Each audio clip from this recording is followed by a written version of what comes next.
I want to start today by understanding when we say power, what is power? Let's define power, because we're talking about reclaiming power. Well, first of all, what is power? Okay? Power is space. It's just emptiness. Infinity. When we talk about power, we are describing something that's infinite. But something that is infinite is nothing. Because the moment the nothingness becomes something, the something makes it finite. The moment you describe something, it becomes finite. We are now connecting to infinity. The moment we describe it, it becomes finite. When I start the WTF program or any talks that I usually do, I tell people, I try to train them first to how to listen to what I'm saying. I say, do not listen to the words I'm saying, instead listen to the space where the words are being formed from. Because then they will feel the power of what I'm saying, and they will feel it to be true because they felt it inside of them, not because I said so. Can you see that? So power is space. It's emptiness. Most people, their human mind goes, well, emptiness is nothing. Well, nothing is boring. Nothing is no power.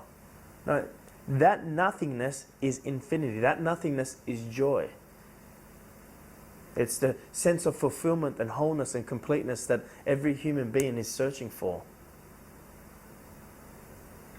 The moment the nothingness becomes something, then that's infinity manifesting into finite. In previous months, we've spoken about that empty space. The moment we know something holds power over us is when it consumes space in your mind. This is how you know something, and this is the first thing we're going to be starting with today. This is how you know something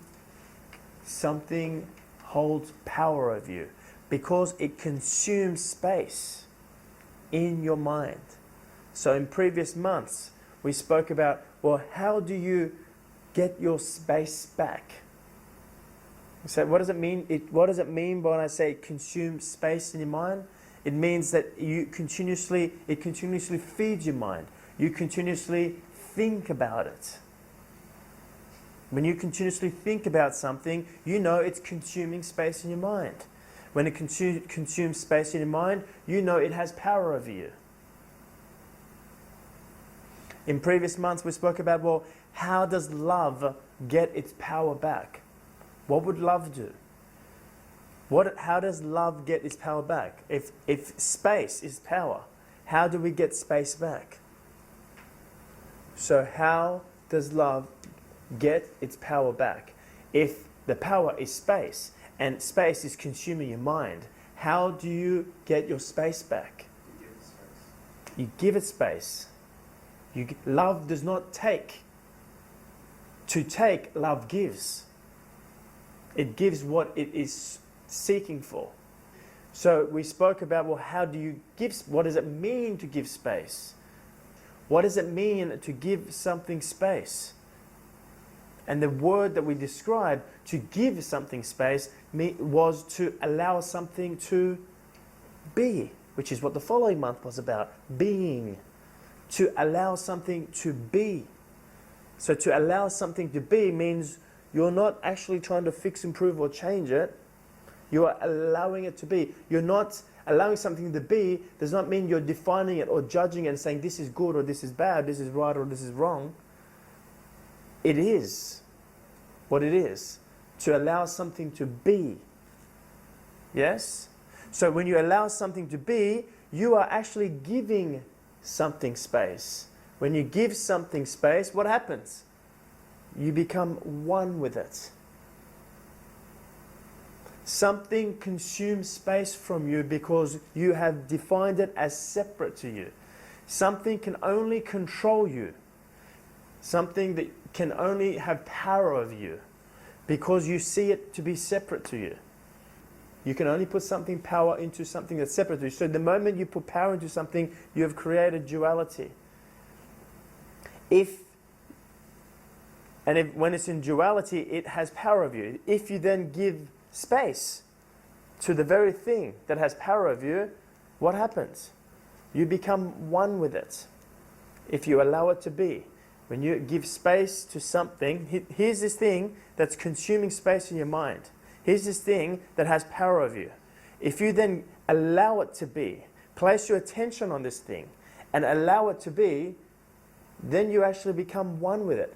What happens to the thing that has power over you? Let's talk about it as fear, for example. What happens to fear if you become one with it?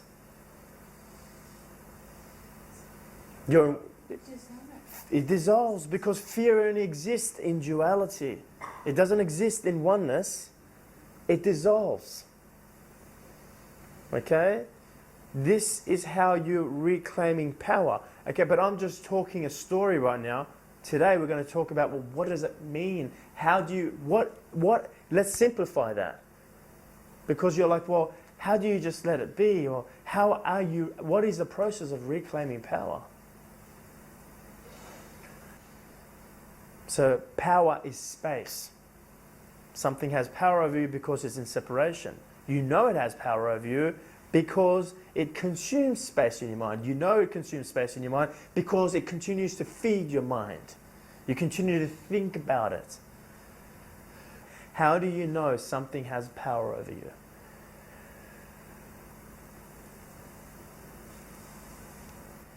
My question to you was, well, if the goal doesn't happen, how would that make you feel? Well, you're like, if it won't matter, which is the spiritually correct answer, right? But then if it doesn't matter, then why have the goal? It does matter. Okay, exactly. So so why it matters is because you put power in it. So that means, what does it mean, put power in it? It means that you put a bit of your power into this thing and go, if this happens, right? If this takes place, then I would arrive, or I would feel whatever. But that power that you put into that, if you to take that power back and bring it back into yourself, you realize that you've already got it. And then, whether that goal happens or not, it doesn't matter. Because you once wanted that goal to happen so you can feel this sense of wholeness and completeness. But that's because you put your power into that. But if you were to take the power back out, then you realize you've actually already got that. And I find that more and more, and as that happens more and more, Yep. things just flow more and more. It does. And it's funny because then the things that you truly love, which you label as a goal, okay, the things that you truly, and you know what you truly love, because it comes to you from your truth. It arises from within you. Go, ooh, I would love this. But what happens is the human mind goes, ooh, I would love this. And then it puts its power into it, labels it as a goal, puts it in the future and goes, this is what I want. Now the thing is, if something you love arises within you, she gets it, Rhiannon. If something you love arises within you, it came from your truth, which is an infinite source. It's already happening. But you're not looking for it to happen because it makes you feel whole and complete. You're already whole and complete. So you're not looking to control it. So you don't put power into it. The moment you say, this is my goal, you put power into that. And you go, when I get that, I'll be happy. Control. So you've all been able to, you don't need to voice anymore. Identify where in your life you're trying to be in control. Now let me ask you a question. Once you've identified, so Monty said business. Okay, I'm looking to have more control in business. I want you to realize or ponder on the areas that you're looking to have control and ask yourself, why are you looking to have more control there? Now I know, yes, you've put power in it, but how do you know you've put power in it? I mean, I said to you before, how do you know you put some power in something? And it was said that because you're looking to control it. All right? So how do you know go even further, go into deeper. I'm trying to see how am I even posing this question for you. What's wrong with being lazy?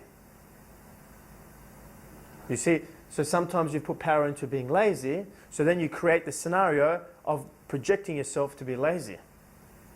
Because you think, well, because you're being taught, or you taught yourself, that you shouldn't be lazy. Shouldn't.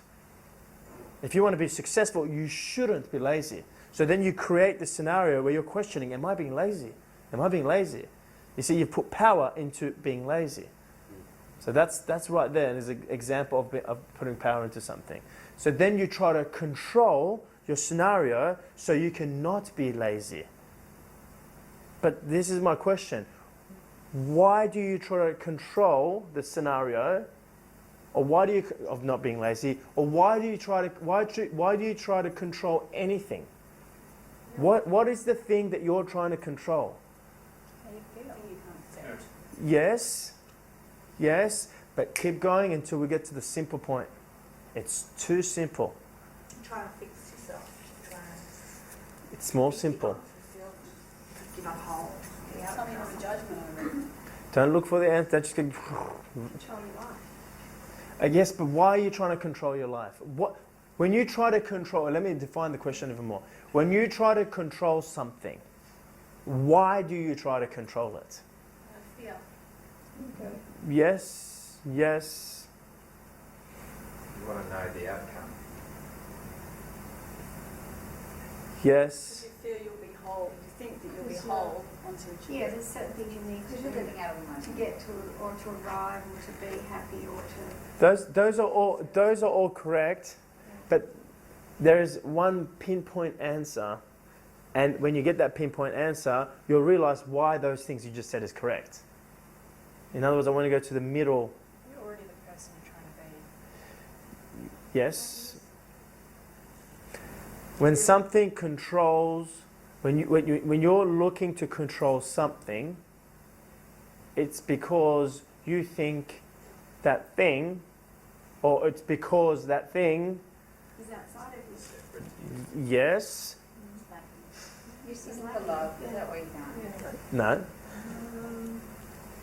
Will give you what you're looking for. Will make you feel better. Make you whole.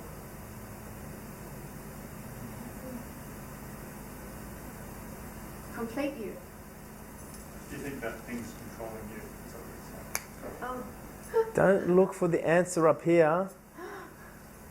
Don't look for the answer up here. Guess what? All the answers you're giving me is what you've been taught. What you learned at the WTF.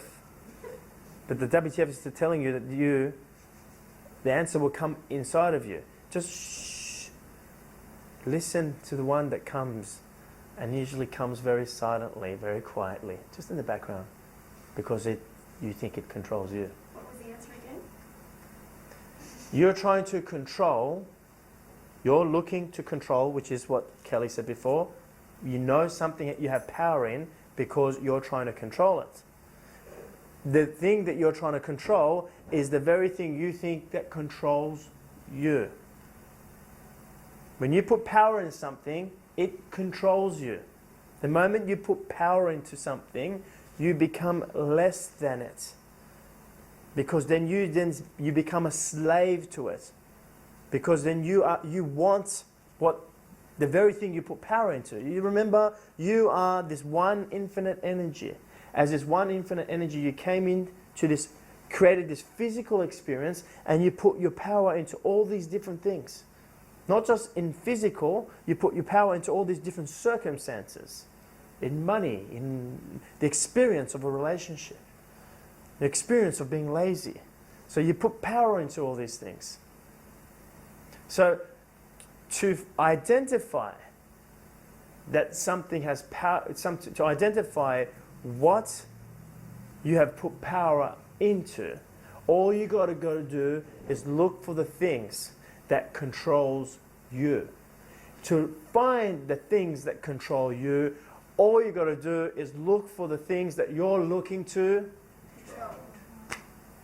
It's as simple as that. Do you want me to repeat that?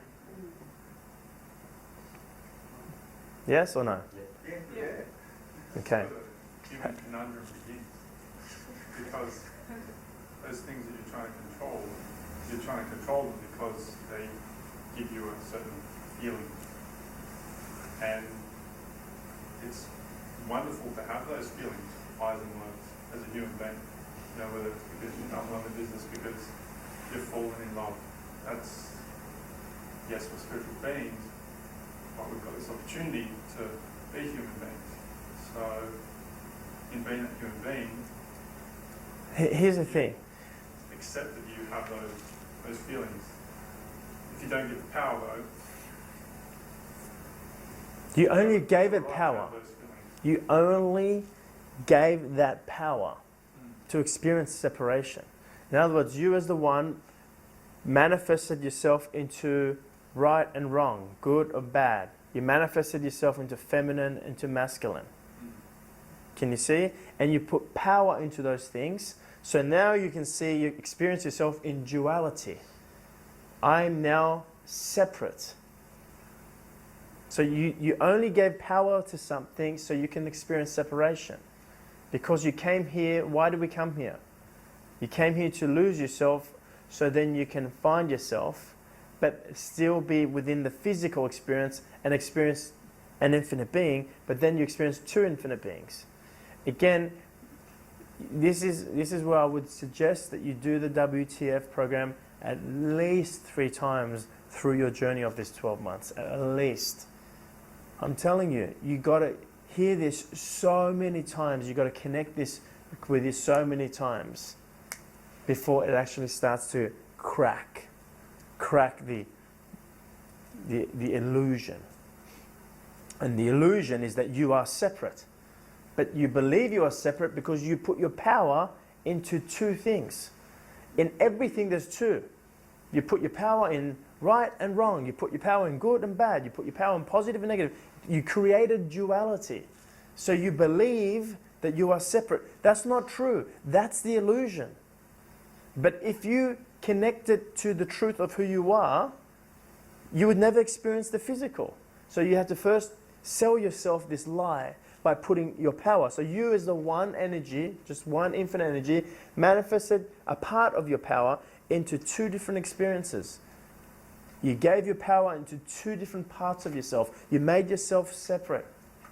So then that each part of you can realize who it is, and within the physical experience, within the separate experience, manifest two infinite beings, which is not impossible. Which is impossible. And again, these words are not true because for something that's an infinite being, nothing's impossible. But one thing, if I can just use human language here, one thing that is impossible for an infinite being is for there to be two of you. It's impossible for an infinite being to be two, because something that's infinite has no beginning or end, has no parameters, has no boundaries. So how can there be two?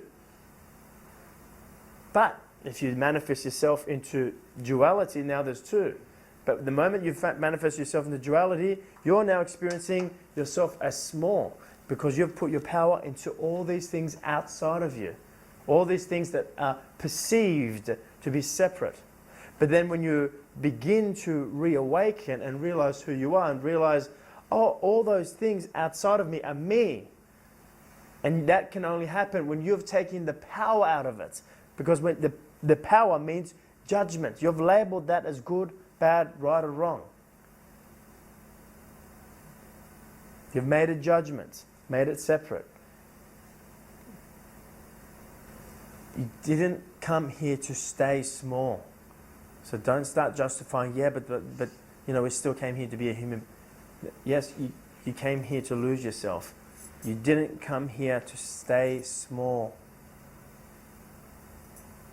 It's not who you came here to be. Define the moments that you put power into something. You see, this journey is like a rubber band. You continue to expand, okay? In other words, you reclaim power and you expand the rubber band. But then you're continuously at the same time putting power into something. Every day you're putting power into something. So the rubber band goes back in. And then you continue to reclaim power on your path. And then at the same time, you're putting power into something. You continue to expand. And then at the same time, you're putting power. Now, overall, this rubber band is starting to lose its elasticity,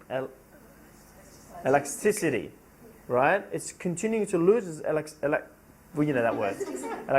Blah. Forget it. I'm not going to try. Okay? It continues to lose it, right, over time. But what I'm trying to get you to realize, and this will help you in your reclaiming power, is to realize, well, how are you putting power into something in the first place?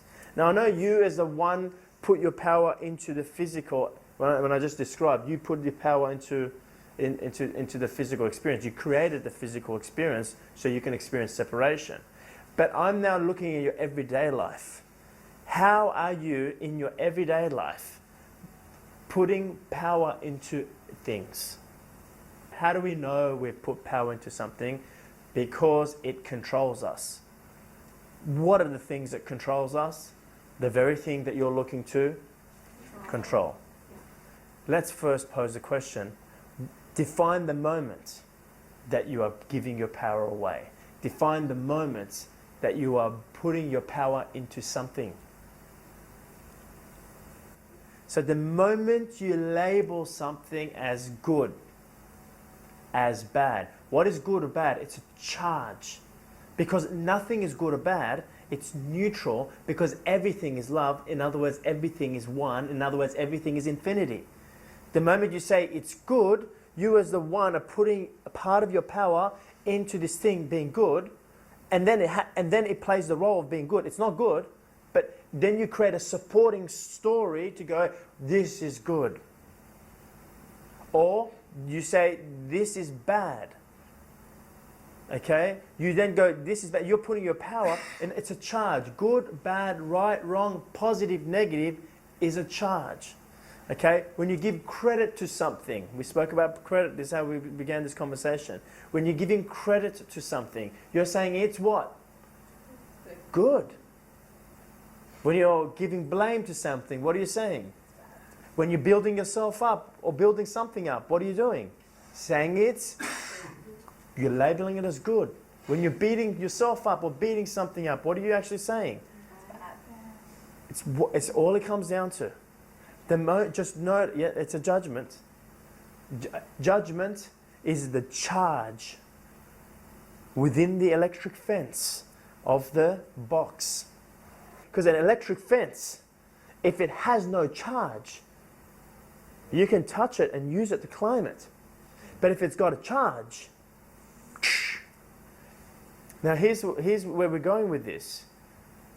Because no matter what, as Malcolm said before, we're here to have the physical experience. You're here to still stay in separation, but to be an infinite being. And for Malcolm to be an infinite being, and for all of you to be an infinite being, now there's infinity times infinity. So you're still here to pretend that you are in separation. But there's the pretending game changes when there's no more charge. The charge is the curtain that closes your mind to see yourself in another. When I say yourself, I'm not talking about yourself as a physical, but yourself as a one in another. You can only manifest what you truly love when it is all you. You will move another. You will create circumstances. Once there's no charge. If there's charge, the curtain goes whoosh, and you only see another person as a separate individual. You see your circumstances as completely separate to you, as something you completely have no control over. Because you've given it a charge. Charge, whether it's positive or negative, is the charge that runs through the electric fence that keeps you separate. It's the curtain that gets closed here. When you neutralize the charge, it's like the curtain opening up. You still see the physical, but the physical is no longer the physical. So, yes, it's a judgment, and yes, it's right or wrong. The moment you say something is right or wrong, you give it power. So when you give something power, then you succumb to it, you become its slave, it then begins to control you. You then begin to try to control it. Take this into your relationships. Take this into your health. Take this into your finances. Any area of your life that you're trying to control is because you have given it power, so you perceive that it's controlling you. You gave it power by saying, this is good. Think about a relationship. When you first meet a person in a relationship, you're thinking, this is really good. I really like this. This is awesome. This is good. Now, I know it's difficult to use words because we always use, oh, this is good. But it's different when a word is charged and you label something as good. In other words, you're going, I am happy now or whole or complete because of this relationship right now. You then gave it power. Guess what happens? You suddenly see yourself smaller, less than. And you start to put the relationship on a pedestal. You think the relationship or the individual in the relationship or the relationship as a whole is what's making you feel whole and complete. It's what making you feel at home. So then you succumb to it, then you try, and then it begins to control you only because you succumb to it, and you try to control it, and you try to control the individual, your partner.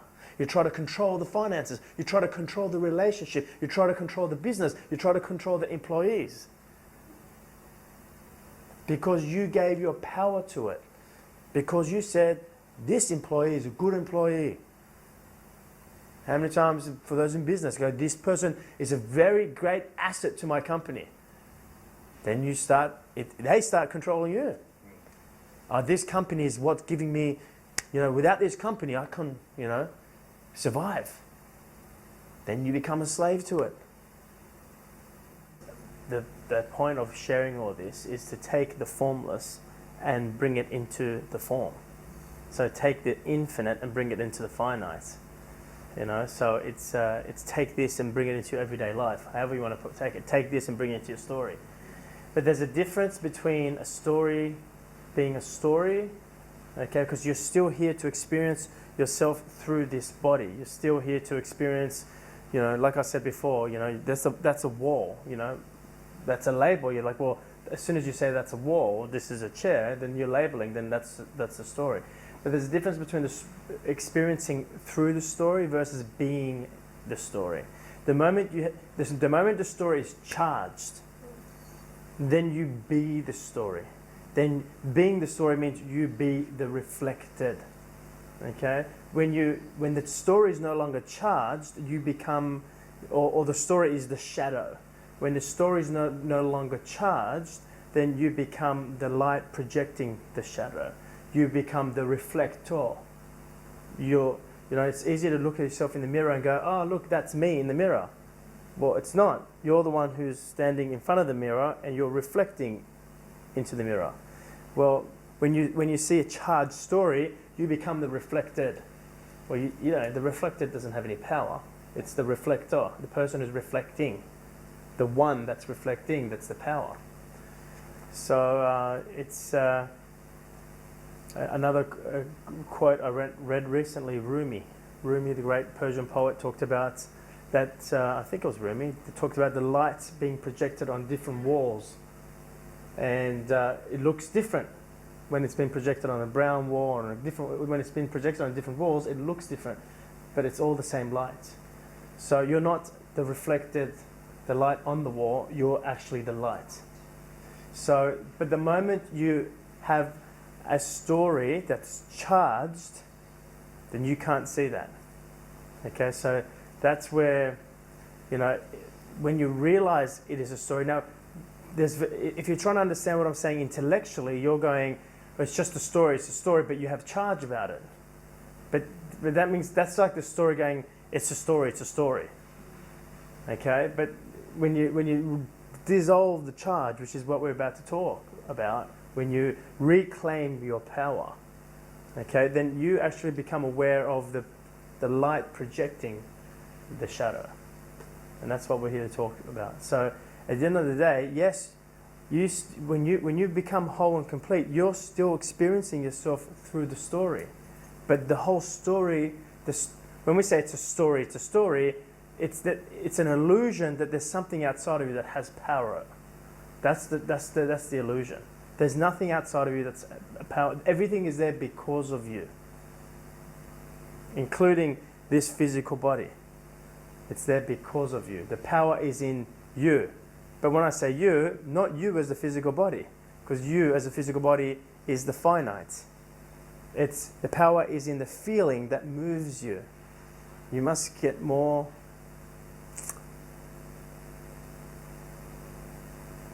You must reassociate yourself with that feeling. Reconnect yourself with that feeling. The more you allow yourself to be moved with one, the more you move as one with that feeling, the more you become that. When you're experiencing happiness for no reason, I always use that as a reference point. You know, we've all experienced moments. Who's experienced a moment where they've experienced happiness for no reason? Yeah. So that is a moment of neutrality. There's no charge. You see, most people think happiness is positive. Okay, so that positive, the happiness that you're experiencing that's a positive is not real. It's temporary. Anything that's finite is temporary. Anything. That's why they say the only thing that's real is the very thing you came into this world and the very thing you'll leave this world with. It's the only thing that's real, because everything of the world is not real because it's finite. It's what the finite's made from, which is infinity, that's real. So finite is separation, finite is duality. So the point of today is to be able to take this realization and live in the story. Live in the story, and to even be able to use your head, because I'm about to talk about reclaiming power, and I'm going to even support you in you using your head. You see, right now we're talking about thinking, but pondering thinking is different. You're using your head for pondering. Okay, yes, it's fueled from your heart, it's fueled from a different part of you, but it arises from your heart and arises into your head, and then you make it into words and you're thinking. See, you can use your head to lose yourself, or you can use it to find yourself. Okay, so I'm going to actually, when you really get this, you realize, oh wow, the head's really supportive. I mean, without it, of course, without it, you wouldn't be experiencing the external reality. You wouldn't be experiencing the physical reality. Without the left brain, without your 5 human senses, you wouldn't experience yourself being separate. So it's essential to have the human experience. But you can then use that, once you awaken, you then use that part of yourself. You just use it. You don't become it. You don't look to own it. You use it, just like you use your clothes. You're just using it. So you're going to realize that, oh wow, the head is really supportive.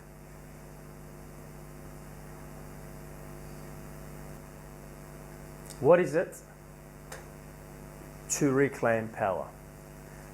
Well, actually, let's define that question a little bit more. What is it that you do to reclaim power? Give it space. Give it space.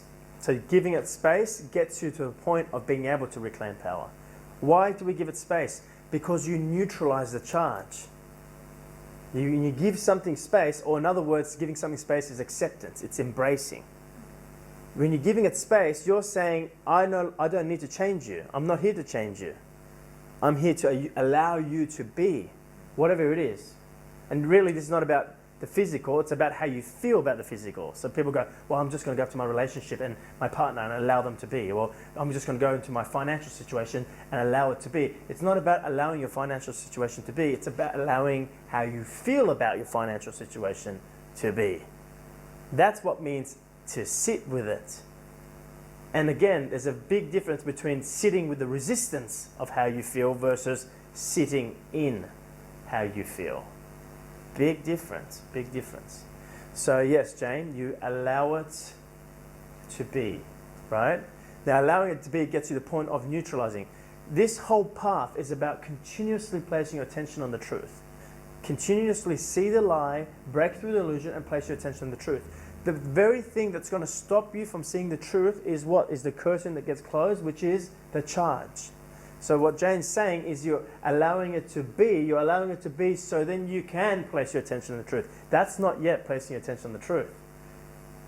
Allowing it to be, giving it space, allows you to become one with it. Okay? Now, it allows you to blend with it, let's say. There's a point where you actually become one with it, and that's when you've reclaimed your power.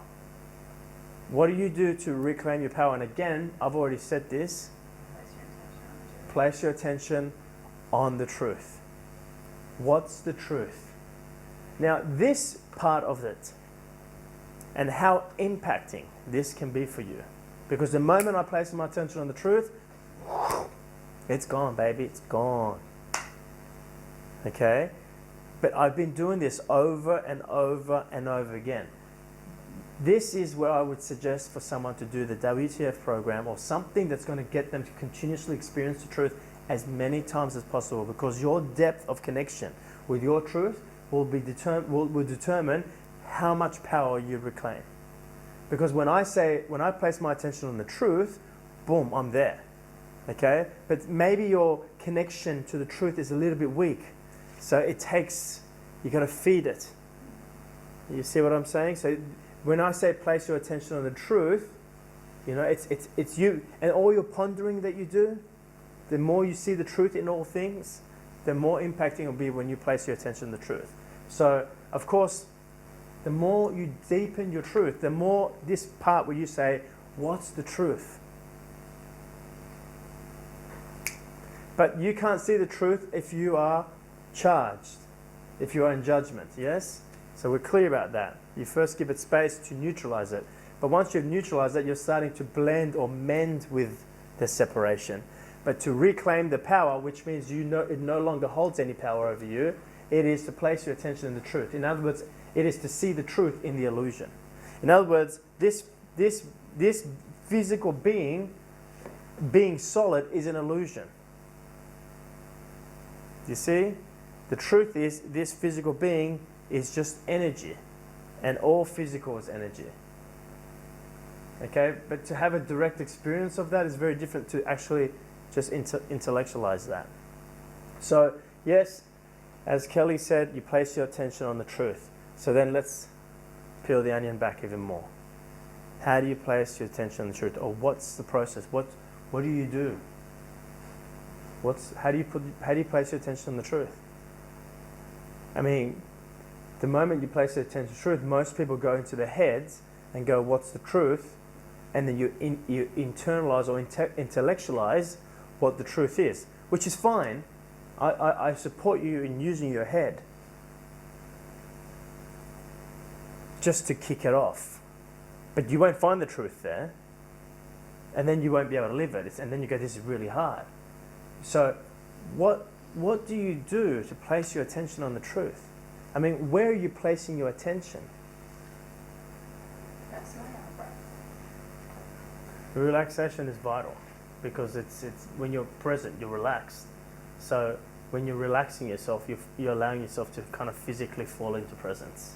So when you relax, then it will be more supportive for you to be able to place your attention on the truth.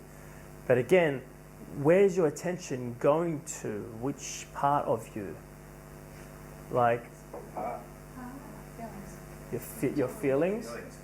Okay, so this is good. Where are your feelings?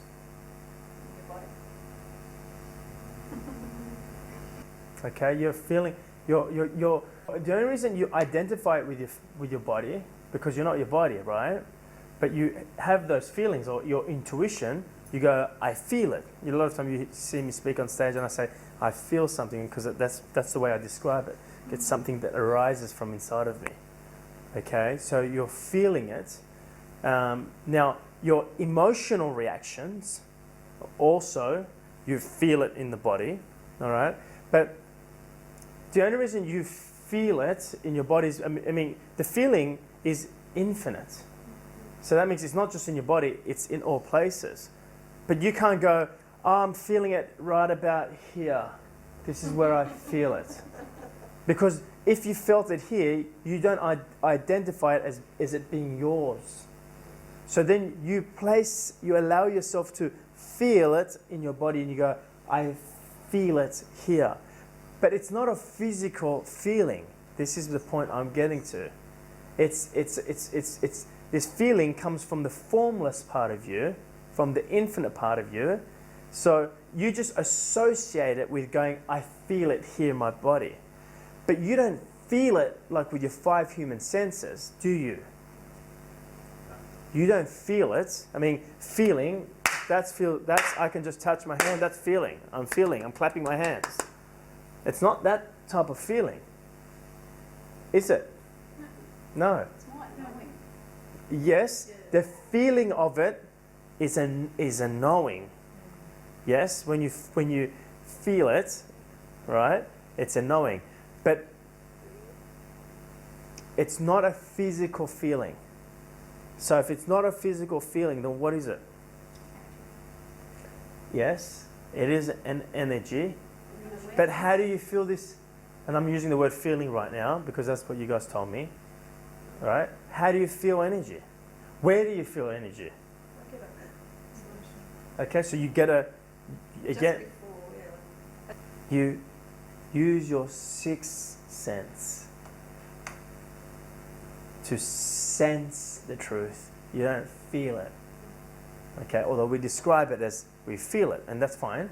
But I just want to dissect this and get really clear. You're sensing it. So that's the first thing that we've peeled back to, is that, okay, it's something you sense. You know, when you place your attention on the truth, you are sensing the truth. So when I say place your attention on the truth, the normal human physical indication is to go into your head and go, well, the truth is this story isn't real. This story, can you see what I'm saying? You're intellectualizing it, which I will support you to do that. That's fine. Because that's how at first you go, well, the story's not real. But that's like doing an affirmation or a fake it till you make it. Until you say the story, but then you actually sense the truth about that, which means you're having a direct experience of that truth. It's not just an intellectual thing. Once you sense the truth of what you've verbalized or what you've started to explore in your head, that's when you're reclaiming the power. So for me, yeah, there'll be lots of times I'll go, well, that's not true. You know, that story's not real. Or, you know, I would place my attention on the truth, and I will actually go to my head and start saying something. But at the same time, I'm sensing. I don't know how else to teach you this, but you're sensing.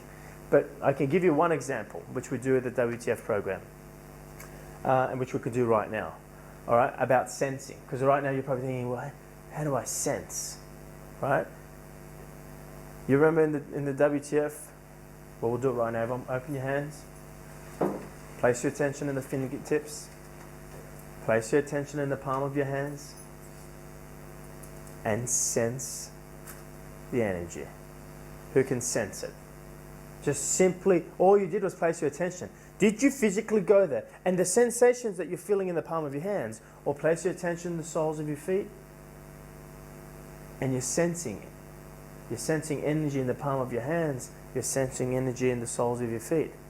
Now, are you physically feeling those sensations? No. You're sensing just the energy. There's a sensation, there's a tingling there. It's not a physical tingling, although it's such a fine line, because it's very easy to go, oh, that's a physical tingling. But it's not. It's a sensation. But that's not the point. The point is, how did you sense it? Because, and the other point is, has that sensation always been there? Yeah, but you were just not there. You were not, your attention was not there. So how did you place your attention in the palm of your hands? That's how you place your attention on your 6th sense. The moment you go to your 6th sense, the moment you place your attention there and go, what's the truth will move you. You will feel it move you. When you want to use your intuition, guess where you go? When someone's charged, guess where they go, where they try to use their intuition? And then they go, I got nothing, or I got something, and they're confused for their intuition. And it's an emotional reaction. I talk about this in the Intuitive Warrior. It's not really their intuition, it's an emotional reaction. It's a reaction to the thinking they're doing. It's a reaction to their current circumstances.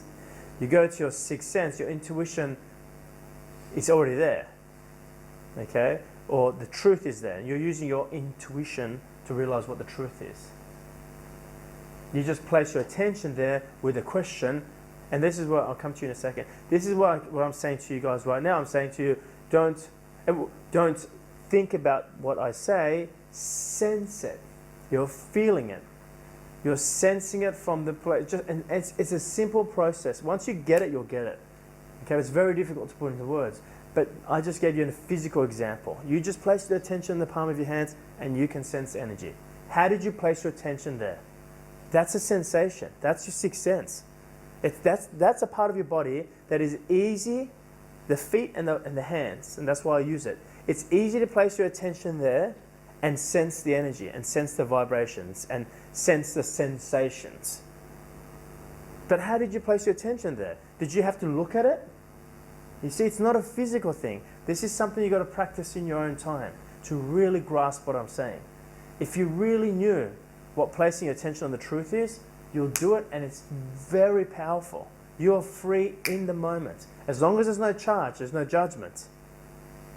You know, when we do the meditation, the oneness meditation in the WTF, where we begin to become aware of placing our attention in the palm of your hands, and then you start to go outwards, and you go place your attention on the energy in the room, then we go place your attention in the sky, we go into the atmosphere, we go deep into space, we go deep into the galaxy, we go deep into the universe, and you're sensing that expansive energy. How are you doing that? See, you already know how to do it. And everyone in the WTF just goes, oh my God, I just felt this huge love and expansive. They felt it, and they go, I felt it. But really, we just sensed it. We just sensed it. And you went outwards and outwards and outwards. And it's not a thinking. If you were in your head trying to go outwards, then someone struggles.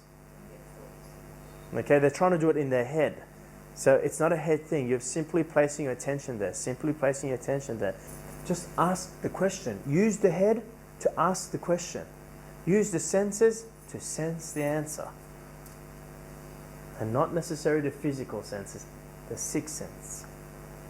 This is how you place your attention on the truth. You're doing it all the time. You did it in the meditation. That's how you place your attention on the truth. And the moment you place your attention on the truth, you're free. You have reclaimed the power. It takes maybe a little bit. So this whole process of waking up, of reconnecting with yourself, or bringing yourself back home and becoming conscious, whatever you want to call it, is first, it is to dissolve the charge. It is to neutralize the charge. How do you dissolve the charge? By being one with it. How do you be one with it? Well, first, you approach it by giving it space. So what does a giving space mean? It means you allow it to be. Because if most people want to become one with it, they go, I need to become one with it so I can dissolve this charge. No. You allow the charge to be, which means you're sitting in the charge, you're not sitting in the resistance of the charge. You allow the charge to be. Allow it to be. Once you allow it to be, the charge is neutralized. You no longer feel the need to get rid of it. Then, when the charge is neutralized, you place your attention on the truth. And then once you've reclaimed the power, that subject, that energy, that whatever you put your energy into, whether it's a person, whether it's a disease, whether it's a circumstance, whatever you put your power into no longer has power over you. You've become completely whole with it. You can now tell the disease it's time to move on. But the thing is, I promise you won't feel the need to get rid of the disease at that point. But you can. The power is you. There's no power outside of you. You then choose to change the form of the disease. You then choose to change the form of your financial circumstances. But there's no need to. Because you're no longer in judgment of it. The need to change your circumstances has nothing to do with your circumstances, your financial circumstances. It has to do with how you choose to judge it, how you choose to label it. It has nothing to do with it. This is why you go to countries and they're poor, but they're happy. And you go in countries where they're wealthy and they're sad. It has nothing to do with it. And when you realize that, you're like, well, maybe I want to stay like this for a little bit. Or maybe I'll change it. But that's when you have choice.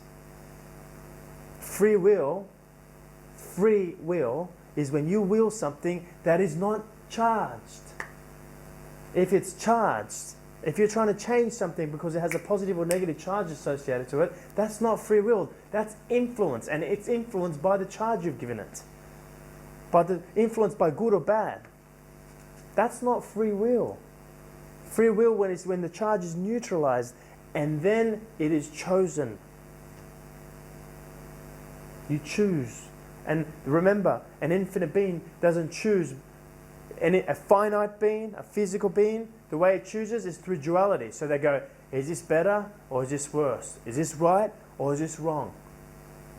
You see, it's making a choice through duality. That part of you that's infinite doesn't go, should I do this, should I not? It is chosen.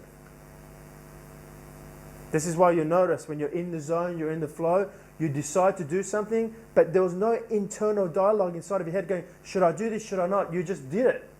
And then someone goes, how did you do it? You're like, I don't know. I just did it.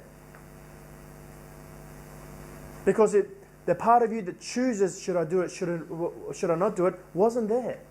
It was absent. You became one with that part of you. By the way, furthermore to this, your ego is never a part of you that you beat. Because who's the ego?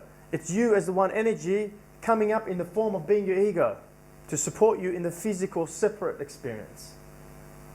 You don't get rid of your ego, you become one with it.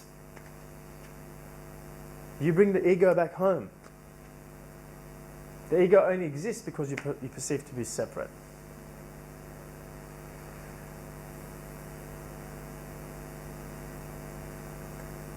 Feel everything I'm saying to you. Even after I've said it to you, keep sensing it. Give this space. Giving something space is giving it energy. Remember, space is energy. Space is power. All you got to do is give it space. We said you do that by giving it space. Yeah. So giving it space means you're not trying to dissolve the charge. Right. You're allowing the charge to be. So seeing it as it is and Just being with the charge. being a feeling. Okay? Yeah. You'll then get to a point where you no longer, when you're allowing something to be, you'll forget why you even had the charge. When you're starting to blend or mend into that charge, you'll forget what was causing the charge. Because usually in the story, there's something that happens in the story. You think something happened in the story to cause you to feel that way.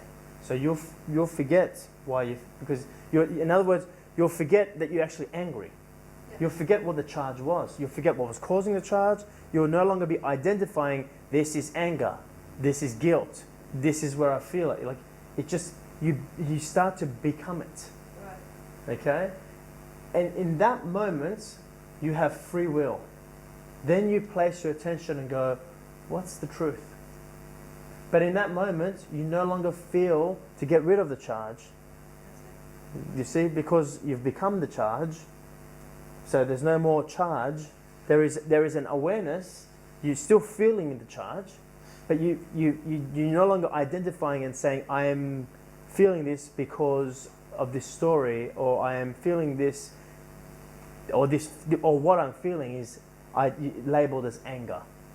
In that moment, you're neutralized.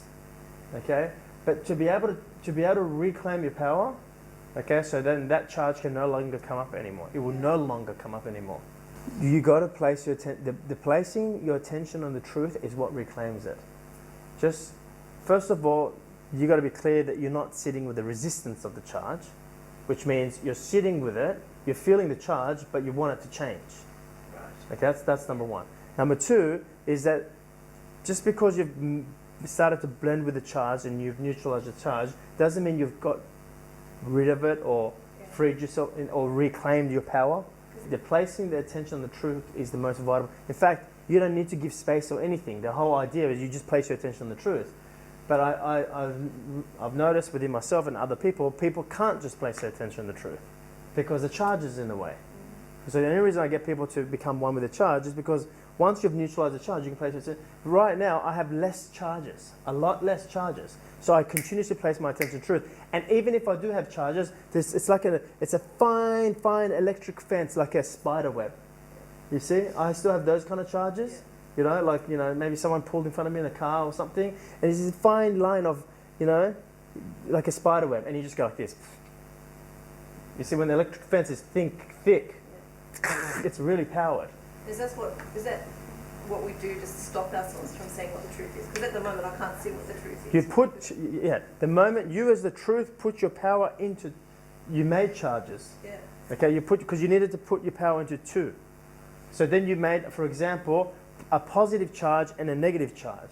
And then those positive and negative charges continue to branch out, and you continue to label all these different things as positive, as negative, as good, as bad, as right, as wrong. Can you see? You continuously label it, and you're growing your identity through those. Which part of you is growing its identity through those? The part of itself that doesn't know itself, the ego. The part of you that doesn't exist, because the only part of you that's looking to build its existence through that is the non-existence part. Because if you existed, then you don't need to build your existence or your identities through that. Can you see? It's a brilliant creation. It's brilliant. Like, you really know you're an infinite being. You're like, wow, look at that. It's just perfection. So what's true for you is something that is born from within you to be expressed or to be experienced outside of you. So you go, oh, this feels true, and you're coming to experience it, right? What's not true for you is something outside of you, something in the story that is causing something inside of you to be pulled towards it. It's out of a reaction. Let's talk about when someone's doing something that's true for them and it's agenda-driven. In other words, you see a diamond and they go, ooh, and they feel pulled towards the diamond. Okay? That's what's not true for you. Something outside of you is sucking you towards it. What's true for you is something inside of you that has come here to be expressed outside of you. One's agenda driven, one's not. One's light, one's heavy. One's a reaction, one's an action.